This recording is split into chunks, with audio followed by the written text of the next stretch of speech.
ए आज गोटे किसी स्पेशल करना डिनर पे पूरी आलू कषा कर कर भल लगे तुम आलू कषाटा भल लगे। आज पर हजबैंड डिमांड मुझे आलुदम प्रिपरेशन लगी पड़ी।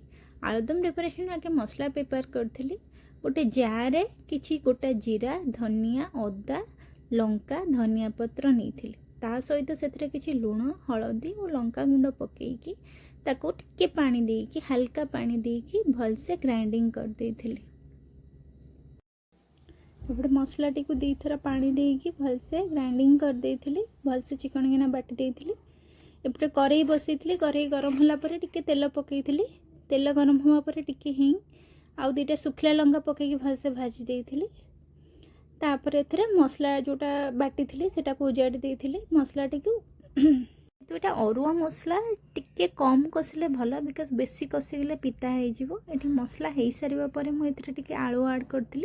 आलू ऐड कलापर एथरे हल्का लुण हलदी पकईली बिकज मसला रे ऑलरेडी लुण हलदी पड़ता एपटे भलसे प्रिपेयर हो जाइए आम आलुदमटा। तापर एथिरे किछि कस्तूरी मेथी बास्ना पई ऐड कर देइथिली। कस्तूरी मेथीर टेस्टा बहुत बढ़िया लगे। ता चकुड़ी देइथिली।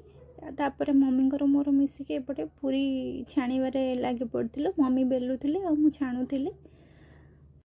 पूरी पई अटा चकुड़ीबा बेले अटारे टिके तेल ऐड करले भल लगे आ ताको निहाती आधा घंटा टू घंटे ताको रेस्ट रे देले पूरी भल फुली थाए। ये देखो पूरी बहुत बढ़िया भाव में फुलूला दीपट साइड बहुत भलसे फुलूला।